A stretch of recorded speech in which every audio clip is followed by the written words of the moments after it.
Hello students, आज मैं name reaction series में आपकी सेकंड नेम रिएक्शन लेके आई हूँ। इसका नाम है विटिक रिएक्शन।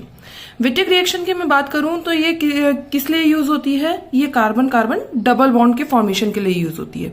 अच्छा, इसके अंदर ये कार्बन कार्बन जो डबल बॉन्ड है स्टूडेंट्स, ये किसके थ्रू बनेगा? कार्बोनिल के थ्रू होगा। मतलब इसकी मेन पहचान क्या है कि कार्बोनिल होना चाहिए और फॉस्फोरस इलाइड होता है। फॉस्फोरस इलाइड होता है, इसके through carbon carbon double bond की फॉर्मेशन होती है। यहां पर अभी हम इनकी रिएक्शन सीखेंगे कि पहले तो एक तो यहां पर है ना हम लोग रिएक्शन सीखेंगे।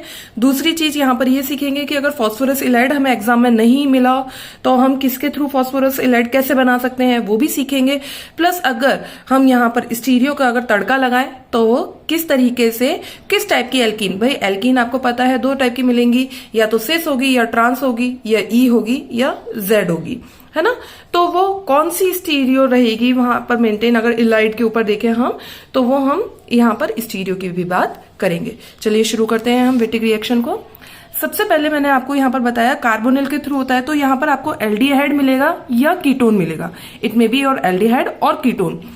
विटिक रिएजेंट होता है जो फॉस्फोरस इलाइड होता है, ठीक है। ये कुछ इस तरीके से मेंशन होगा। अगर ये आपको इस तरीके से नहीं मेंशन होगा तो ये यहां पर आपको इस तरीके से भी मिल सकता है students. PH3 phosphorus single bond CX और Y, कार्बन पे नेगेटिव चार्ज, फॉस्फोरस पे पॉजिटिव चार्ज। तो क्वाइट स्टूडेंट्स, अगर आप ये लोग देखो तो इसको समझो ये एज अ न्यूक्लियोफाइल बिहेव करेगा यहां पर, यानी कि, है ना। और यहां पर जो भी आपका एल्डिहाइड या कीटोन दिया होगा वो एज एन इलेक्ट्रोफाइल बिहेव करेगा और हमें एल्कीन की फॉर्मेशन मिलेगी। अब सबसे पहले हम सीखते हैं यहां पर रिएक्शन सीखने से पहले, अगर आपको मान लीजिए ये जो फॉस्फोरस इलाइड है अगर ये आपको एग्जाम में नहीं मिलता है तो सबसे पहले तो हमें फॉस्फोरस इलाइड बनाना आना चाहिए। अगर फॉस्फोरस इलाइड बना लेंगे तभी तो फर्दर आगे रिएक्शन करेंगे। तो हम फर्स्ट स्टेप में क्या सीखेंगे? Formation of ylide. आपको ट्राइफिनाइल फॉस्फीन दिया होगा, है ना। कोई भी एल्काइल हैलाइड कोई भी कंपाउंड दे सकता है वो। तो फॉस्फोरस के लोन पेयर किसके पास जाएंगे? CH3 के पास जाएंगे। जैसे CH3 के पास जाएंगे क्लोरीन अपने इलेक्ट्रॉन लेके निकल जाएगा, बॉन्ड बन जाएगा। जैसे ही बॉन्ड बनेगा तो फॉस्फोरस पे तो कौन सा चार्ज आ गया? पॉजिटिव। कार्बन की तो वैलेंसी खत्म नहीं हुई अभी, है ना। मतलब यहां पर एक क्लोरीन निकल के कार्बन की तो वैलेंसी अभी कंप्लीट है ना। फिर भी हम देख रहे हैं क्या अभी हमारे पास फॉस्फोरस इलाइड की फॉर्मेशन हुई? नहीं हुई। अब फर्दर आगे फॉस्फोरस इलाइड की फॉर्मेशन किसके थ्रू होगी? कोई भी बेस के थ्रू होगी। बल्कि बेस ले सकते हैं जैसे कि हम लोग, है ना, टर्शियरी ब्यूटाइल ऑक्साइड ले सकते हैं, सोडियम हाइड्राइड ले सकते हैं, एल्काइल लिथियम, कोई सा भी बेस ले सकते हैं आप लोग। उसके थ्रू यहां पर से क्या होगा भाई? ये स्ट्रॉन्ग H+ यहां से निकालेगा और जैसे ही H+ निकालेगा तो H+ निकलते ही कार्बन पे नेगेटिव चार्ज आ जाएगा और कार्बन पे नेगेटिव चार्ज आते ही फॉस्फोरस के पास तो अपने पास पहले से ही पॉजिटिव चार्ज आ गया था, तो हमारे पास फॉस्फोरस इलाइड की फॉर्मेशन हो जाएगी। इसकी रेजोनेटिंग स्ट्रक्चर मैंने यहां पर दे रखी है। तो किस तरीके से हुआ? फॉस्फोरस अपने लोन पेयर दे रहा है, किसको दे रहा है? एल्काइल हैलाइड के एल्काइल को ही देगा। गुड लिविंग ग्रुप क्लोरीन बैठा है, ये यहां से निकल जाएगा और कार्बन और फॉस्फोरस के बीच में बॉन्ड बन जाएगा और फॉस्फोरस कैसा हो जाएगा? Positively charge. किसी भी गुड बेस की प्रेजेंस में रिएक्शन होगी और हमारा एसिडिक H+ यहां से निकलते ही फॉस्फोरस इलाइड की फॉर्मेशन हमको देगा। आपको ये फॉस्फोरस इलाइड की फॉर्मेशन समझ में आई होगी। अब हम थोड़ा रिएक्शंस की तरफ बढ़ते हैं।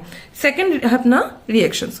अब मैंने अभी आपको बोला कि फॉस्फोरस इलाइड है, तो यही तो होता है अपना बच्चों, फॉस्फोरस इलाइड CH2 पर नेगेटिव है और फॉस्फोरस के PH3 पर अपना कौन सा चार्ज है? पॉजिटिव चार्ज है। तो ये एज अ न्यूक्लियोफाइल बिहेव कर रहा है, जबकि यहां पर ये जो मैंने आपको कार्बोनिल दिया है कौन सी फैमिली का है? कीटोन फैमिली का है। तो ये ketone as an electrophile behave करेगा। तो क्या होगा? सबसे इलेक्ट्रॉन डेफिशिएंट साइड कौन सी है? ऑब्वियसली दिस वन, ये वाला कार्बन अपना, दिस वन कार्बन, है ना। तो इस पर क्या होगा? अपना न्यूक्लियोफाइल आके अटैक करेगा, ये जाएगा इस पर अटैक करने। जैसे ही यहां अटैक करेगा तो स्टूडेंट्स ये देखिए क्या होगा अपने पास? ये ऑक्सीजन पे नेगेटिव चार्ज आ जाएगा।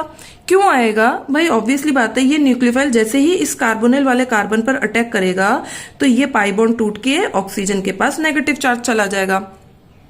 अगर MSc के स्टूडेंट्स को लग रहा होगा कि बहुत बेसिक सा है, तो स्टूडेंट्स ये BSc के लिए भी नीडेड टॉपिक है। आपके BSc के भी सिलेबस में ये टॉपिक इंक्लूड है, रिएक्शन नेम रिएक्शन में भी आता है। तो जैसे ही हम आगे जाएंगे तो कार्बन की तो वैलेंसी कंप्लीट हो गई CH2 और सिंगल बॉन्ड PPH3, फास्फोरस पे पॉजिटिव चार्ज रहेगा। हमारे पास ये इसकी फॉर्मेशन हो जाएगी।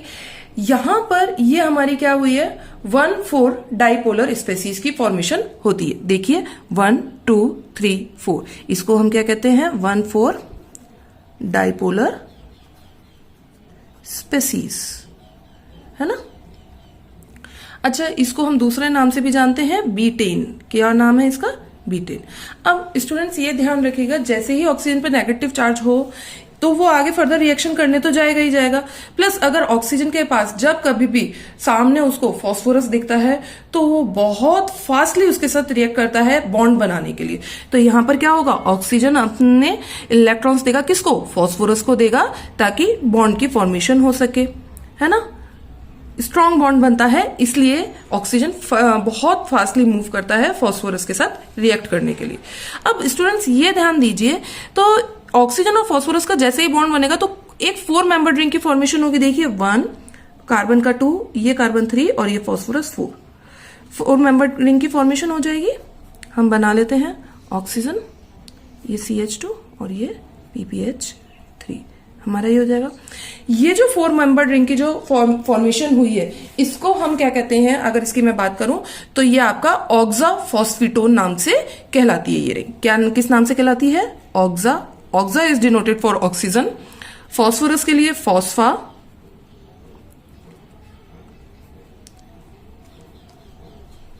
ऑक्साफॉस्फेटोन, ये हुआ। अब स्टूडेंट्स हमें एल्कीन की फॉर्मेशन करनी है। दूसरी चीज बच्चों यहां पर क्या है कि ऑक्सीजन फास्फोरस का बॉन्ड बहुत स्ट्रांग है, तो वो बॉन्ड टूट के बाहर निकलेगा ही निकलेगा। किससे, कार्बन और ऑक्सीजन का बॉन्ड टूटेगा, कार्बन और फास्फोरस का बॉन्ड टूटेगा। तो किस तरीके से टूटेगा, ऑक्सीजन ये अपने पास बॉन्ड खींचेगा, साथ ही साथ फास्फोरस और कार्बन का बॉन्ड अपने पास इलेक्ट्रॉन लेगा। तो यहां पर देखिए स्टूडेंट्स क्या हो जाएगा, कार्बन डबल बॉन्ड, ये CH2। तो देखो ये 1 नंबर वाला कार्बन ये आ गया आपका, ये 2nd नंबर वाला कार्बन था, ये रहा, है ना, और इनके पास बॉन्ड बन गया, एल्कीन की फॉर्मेशन हो गई। दूसरा साथ में क्या बनेगा, ऑक्सीजन डबल बॉन्ड PPH3, हमें यहां पर कुछ इस तरीके से फॉर्मेशन मिल जाएगी। तो ये आपको एल्कीन की फॉर्मेशन समझ में आई होगी। रिएक्शन है, सिंपल रिएक्शन है। इसी तरीके से ये तो अभी हमने सिंपल में देखी। अगर हमें रिंग की बात करें तो रिंग में भी यही होगा, ऑब्वियसली है। यहां पर ये वाला कार्बन आपका कैसा है, इलेक्ट्रॉन डेफिशिएंट है, इस पे न्यूक्लियोफाइल आके अटैक करेगा, CH2 जाएगा अटैक करेगा। जैसे ही कार्बन पर जाकर अटैक करेगा, कार्बन की वैलेंसी इंक्रीज होगी और ऑक्सीजन के पाई बॉन्ड टूट के ऑक्सीजन के पास चले जाएंगे। तो अगेन बीटेन की फॉर्मेशन होगी, 1,4 डाइपोलर स्पेसीज बनेगी। ऑक्सीजन पर नेगेटिव चार्ज, ये CH2 आ गया था और ये PPH3 पॉजिटिव चार्ज। अब स्टूडेंट्स देखो फिर से वही आ गया आपका, जो जैसे ही 1,4 डाइपोलर स्पेसीज यहां पर बनेगा, इनके ऑक्सीजन और फास्फोरस का बॉन्ड बहुत, हाँ, तो स्टूडेंट्स जैसे ही यहाँ पर ऑक्सीजन फास्फोरस का बॉन्ड स्ट्रांग है तो ये बॉन्ड बनेगा और अगेन आपका ऑक्साफॉस्फेटोन 4 मेंबर रिंग बनेगी। और 4 मेंबर रिंग बनते ही ऑक्सीजन और फास्फोरस का जैसे बॉन्ड बना हुआ है वो अपना बॉन्ड टूट के निकलेगा और आपको एल्कील की फॉर्मेशन देगा। तो मैं यहाँ पर आपको वही रिएक्शन करके दिखा देती हूँ। ये बॉन्ड बना, अब ये बॉन्ड टूट के निकलेगा बाहर, सिंपल है। और आपको एक्सोसाइक्लिक डबल बॉन्ड मिलेगा, प्लस अगेन वही ऑक्सीजन और फास्फोरस की मिलेगी आपको। नहीं, एल्कीन की प्रिपरेशन सिंपल थी, कोई दिक्कत नहीं है, यहां तक तो सिंपल रहा है ये। तो इसका शॉर्ट ट्रिक समझो, हर जगह देखो जहां कार्बोनिल है वहां पर क्या आ गई आपकी, हर जगह एल्कीन आ गई। तो ओवरऑल जब कभी भी अगर आपको सीधे डायरेक्ट अगर एग्जाम में देखना है तो इसकी शॉर्ट ट्रिक समझिए स्टूडेंट्स, ऑक्सीजन है plus PPH3 single bond CH2 negative, और ये इसको नेगेटिव पॉजिटिव ना लेके हम लोग यहाँ पर इसकी रेजोनेटिंग स्ट्रक्चर लेते हैं। और क्या होगा, ये ऑक्सीजन और फास्फोरस का बॉन्ड यहाँ से बन के निकलेगा और आपको एल्कीन देगा। इसकी ये शॉर्ट ट्रिक यहाँ पर ये, ठीक है। ऑक्सीजन और फास्फोरस निकाल देना है और डबल बॉन्ड आपस में ये जोड़ के इस तरीके से CH2 की फॉर्मेशन देनी है। ओवरऑल क्या है, ऑक्सीजन की जगह आपके पास जो भी आपको फास्फोरस इलाइड दिया हुआ है उस इलाइड के साथ जो भी CH2 है या Cl जो भी आपको एज अ न्यूक्लियोफाइल दिया है वो यहाँ पर न्यूक्लियोफाइल जोड़ना है ना, सिंपल था।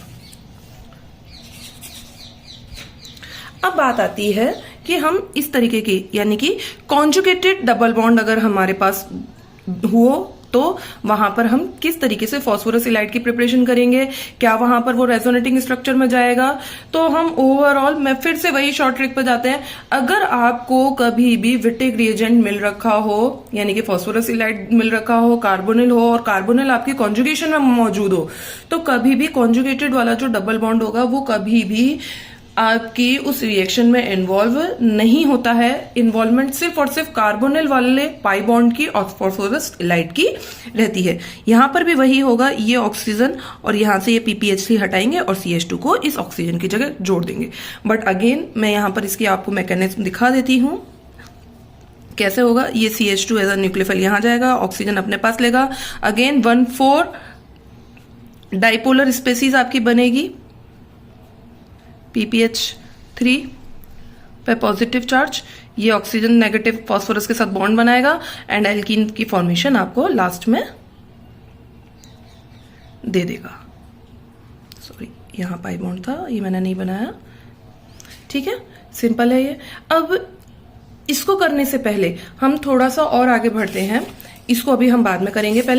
पहले हम यहाँ पर इसी के अंदर बात करते हैं, क्योंकि यहाँ पर हमारे पास इलिड ऑलरेडी है, हम इसके अंदर बात करते हैं। एक्चुअली अब ये जो स्टेप की तरफ हम बढ़ रहे हैं ये है आपका इंट्रामोलिकुलर रिएक्शन जो हो रही है, Wittig reaction, intramolecular Wittig reaction. यहां पर आपको बाहर से फॉस्फोरस इलाइड नहीं मिलेगा, उसी कंपाउंड के अंदर फॉस्फोरस इलाइड होगा। तो यहां पर देखो, ये आपका न्यूक्लियोफाइल PPH3 पे फॉस्फोरस पे पॉजिटिव चार्ज, तो ये आपका फॉस्फोरस इलाइड हो गया। अगर मैं बात करूं इलेक्ट्रोफाइल कहां है, तो ये कार्बोनिल ये मौजूद है, तो ये आपका क्या हो गया, इलेक्ट्रोफाइल। तो ये नेगेटिव चार्ज किस पे जाएगा, इस कार्बोनिल पे अटैक करने जाएगा। जैसे ही अटैक करेगा तो इस कार्बन और इस कार्बन के बीच में यानी कि फॉस्फोरस इलाइड के कार्बन न्यूक्लियोफाइल और कार्बोनिल वाला इलेक्ट्रोफिलिक जो कार्बन है उसके बीच में बॉन्ड बनेगा। जैसे ही बॉन्ड बनेगा कार्बन की वैलेंसी इंक्रीज होगी तो ऑक्सीजन अपने पास पाई बॉन्ड तोड़ के ले जाएगा। तो देखो बच्चों कितने मेंबर रिंग बनी। हमेशा मिस्टेक से बचने के लिए कोशिश यही करें, नंबरिंग कर लेते हैं हम हमेशा। तो क्या करेंगे, 1 2 3 4 5 और ये 6 मेंबर रिंग की फॉर्मेशन हो जाएगी। ठीक है, मैं यहां से 1 दे देती हूँ, 2 3 4 5 और ये 6। 1 पे स्टूडेंट्स देखिए फॉस्फोरस बॉन्ड जुड़ा हुआ है ना, PPH3 पॉजिटिव। और 6 पर देखिए आपका 6 पे आपके साथ क्या क्या मिल रखा है आपको। यहाँ पर 6 वाले पर आपको ऑक्सीजन नेगेटिव भी दे रखा है और 6 वाले पे ये एल्काइल ग्रुप आपके साथ मिथाइल ग्रुप जुड़ा हुआ है, ये रहा। अब क्या होगा, ऑक्सोफॉस्फेटोन बनेगा, 4 मेंबर रिंग बनेगी, इन दोनों का बॉन्ड बनेगा, बना दीजिए।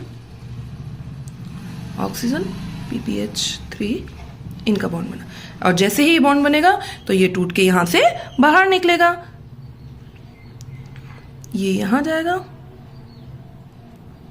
है ना।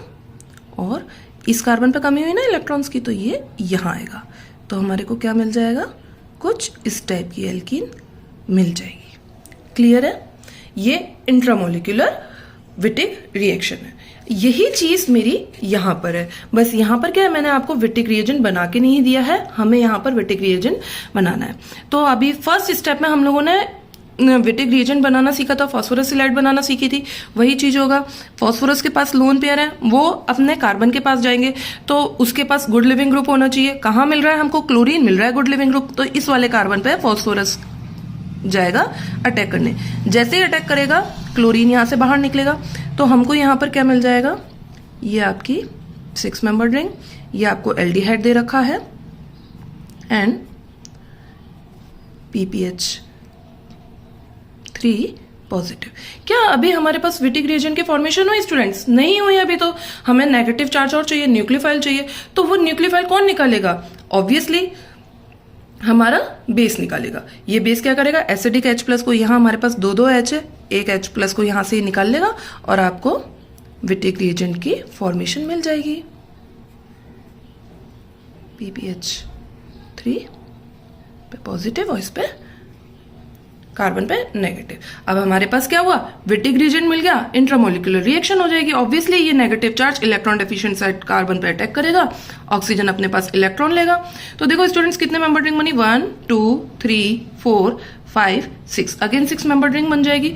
तो अगर मैं यहाँ पर कहूँ हमें क्या मिलेगा, तो मैं इस वक्त आपके लिए रिजल्ट अगेन 1,4 बी डाइपोलर स्पेसीज बनेगी, ऑक्सोफॉस्फेटेन बनेगा और यहाँ पर आपको कंपाउंड की फॉर्मेशन मिल जाएगी। तो वही करते हैं हम, 6 मेंबर रिंग बनेगी आपके यहाँ पर, है ना स्टूडेंट्स। तो मैं डायरेक्ट यहाँ पे प्रोडक्ट ही बना रही हूँ, मैं भी कह रही थी आपको वही, मैं यहाँ पर आपको डायरेक्ट प्रोडक्ट बना के शो कर रही हूँ। यहाँ पर सॉरी अपन ने हाइड्रोजन लिया था ना, हाइड्रोजन आएगा। अगर एल्काइल होता तो यहाँ पर एक एल्काइल ग्रुप अपने को अटैच मिलता। ठीक है, इसकी मैकेनिज्म एक बार करके देखिएगा आप, अगर नहीं हो पाता है तो मुझे कमेंट बॉक्स में लिखिएगा। ये हो गया अपना। अब बात आती है, मैं बात करती हूँ यहाँ पर इसकी स्टीरियो की, stereo chemistry of the reaction की, इसकी विटिक रिएक्शन की। तो मैं अभी तक यही बात कर रही थी कि अगर फास्फोरस एलाइड में हमारा जो न्यूक्लियोफाइल है, ये जो कार्बन है, इसके पास अगर दोनों हाइड्रोजन लगे हैं या जो भी ग्रुप लगे हैं, अगर वो दोनों सेम है तो हमें स्टीरियो की बात करनी नहीं है। पर अगर यहाँ पर दोनों हाइड्रोजन नहीं होते हैं, कोई भी ग्रुप चेंज हो जाता है, तो हमें स्टीरियो की बात करनी पड़ेगी। ये कुछ इस तरीके से होगा कि फास्फोरस के ऊपर पॉजिटिव चार्ज, और जो इलाइड आपका ये फास्फोरस इलाइड है, इसमें कार्बन के ऊपर नेगेटिव चार्ज, एक हाइड्रोजन होगा और दूसरा कोई ग्रुप लगा होगा। ये जो ग्रुप होगा, ये या तो मे बी आपका इलेक्ट्रॉन विड्रॉइंग ग्रुप हो सकता है या इलेक्ट्रॉन रिलीजिंग ग्रुप हो सकता है। अब बात आती है कि भाई मैम इलेक्ट्रॉन विड्रॉइंग और इलेक्ट्रॉन रिलीजिंग ग्रुप अगर होता है तो हम कैसे बात करेंगे। तो पहले तो मैं आपको फिर से कहती हूँ कि इलेक्ट्रॉन रिलीजिंग ग्रुप वही CH3 है ना, कोई भी एल्काइल ग्रुप हो सकता है। इलेक्ट्रॉन विड्रॉइंग ग्रुप आपका एस्टर हो गया इनके थ्रू, या NO2 हो गया, साइनाइड हो गया, एक्सेट्रा, जो भी आपके जितने भी इलेक्ट्रॉन विड्रॉइंग ग्रुप है वो सभी के सभी इसमें शामिल हो जाएंगे। तो जब कभी भी आपकी विटिक रिएजेंट अगर अनसिमेट्रिकल हो, अनसिमेट्रिकल है ना, सिमेट्रिकल नहीं है, यानी कि कार्बन के ऊपर लगे हुए दोनों ग्रुप सेम नहीं है, अनसिमेट्रिकल है, तो वो जो लगा हुआ ग्रुप है वो डिसाइड करेगा एल्कीन आपकी किस टाइप की बनेगी, वेदर योर एल्कीन में बी E और Z। अगर आपका लगा हुआ ग्रुप इलेक्ट्रॉन विड्रॉइंग ग्रुप होगा तो आपकी स्टेबल एल्कीन की फॉर्मेशन होगी, यानी कि E एल्कीन की फॉर्मेशन होगी। स्टेबलाइज्ड इलेक्ट्रॉन विड्रॉइंग ग्रुप है, इलाइड कैसा होगा, स्टेबलाइज्ड होगा। भाई इलेक्ट्रॉन विड्रॉइंग ग्रुप है, कार्बन के ऊपर नेगेटिव चार्ज है और वो इलेक्ट्रॉन खींच रहा है, तो स्टेबलाइज्ड हो गया आपका ग्रुप, की नहीं हो जाएगा। भाई एक उसके पास इलेक्ट्रॉन रिच टेंडेंसी है और इधर से ये इलेक्ट्रॉन ग्रुप खींच रहा है, जो ग्रुप लगा हुआ है ये इलेक्ट्रॉन विड्रॉइंग ग्रुप है, इलेक्ट्रॉन्स खींच रहा है, तो ये नेगेटिव चार्ज की यहाँ पर रहने की टेंडेंसी कम हो जाएगी। तो इलेक्ट्रॉन विड्रॉइंग ग्रुप की वजह से ये जो फास्फोरस इलाइड होगा वो कैसा हो जाएगा, स्टेबलाइज हो जाएगा।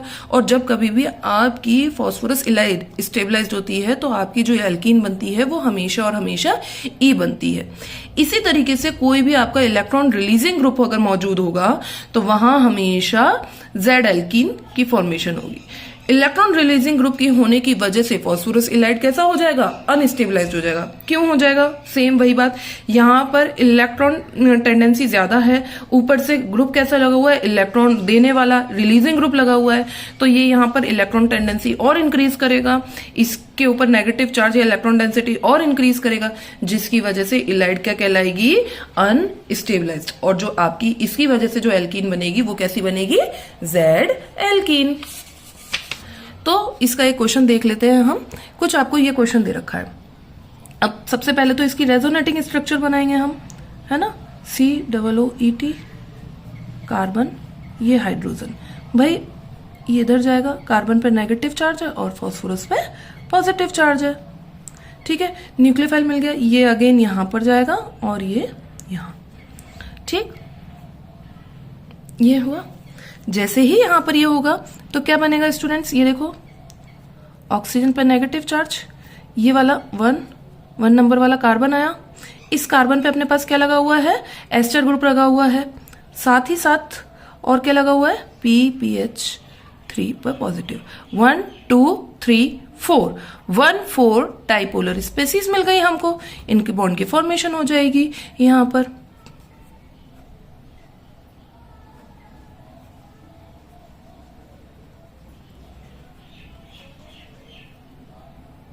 अब ये तो आ गई आपकी ऑक्सोफॉस्फेटेन बन तो गई। अब बात आती है, पहले तो एल्कीन जो बनेगी वो किस टाइप की बनेगी, ई एल्कीन बनेगी कि जेड एल्कीन बनेगी, हमें उसके ऊपर बात करनी थी। तो यहां पर स्टूडेंट्स आप खुद देखो कि ये जो फास्फोरस इलाइड में ये जो लगा हुआ ग्रुप क्या है, वो कैसा है, इलेक्ट्रॉन विड्रॉइंग ग्रुप है। भाई एस्टर लगा हुआ है आपका यहां पर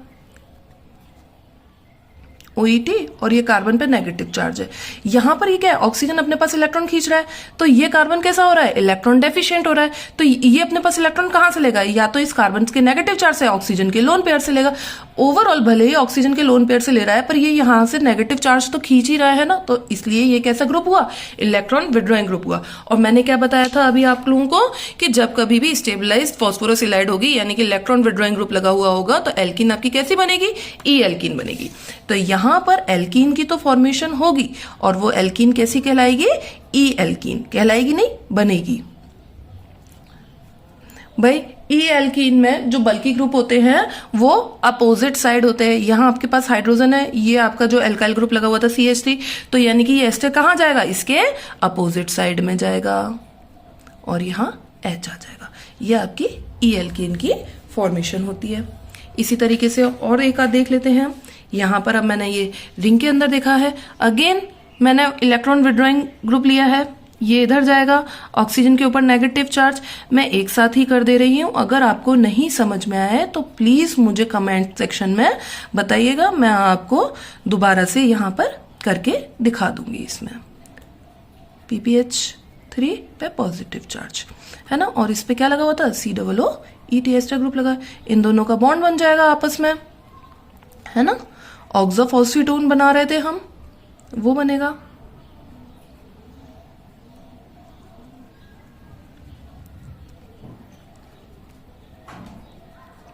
ये बॉन्ड यहां, ये बॉन्ड यहां। अब जो एल्कीन बनेगी उसकी मैं बात करती हूं, तो वो किस तरीके की बनेगी। स्टूडेंट्स देखो, यहां पर एक ग्रुप ये लगा हुआ है, ये आपके यहां एल्कीन बनेगी।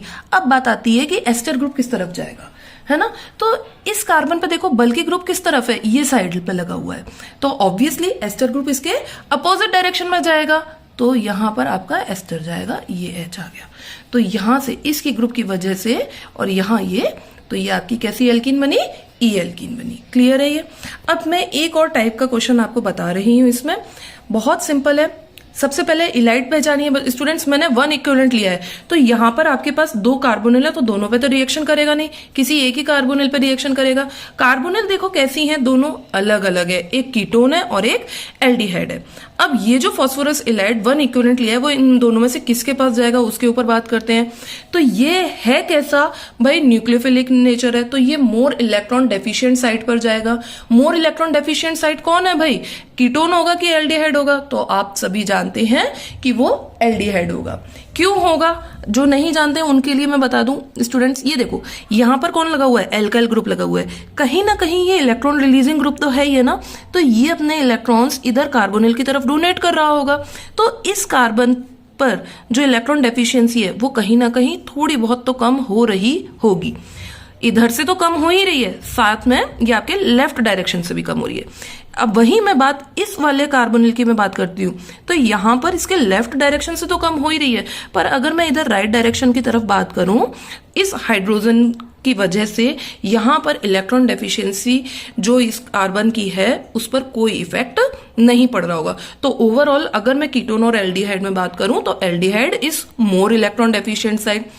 अब बात आती है फास्फोरस इलाइड कैसी है, तो कैसी है, इक्विवेलेंट नहीं है। जब इक्विवेलेंट नहीं है तो इलाइड का नेचर देखेंगे, स्टेबलाइज्ड है कि अनस्टेबलाइज्ड है, तो अनस्टेबलाइज्ड है। कैसे पहचाना, यहां पर क्या लगा हुआ है, इथाइल ग्रुप है।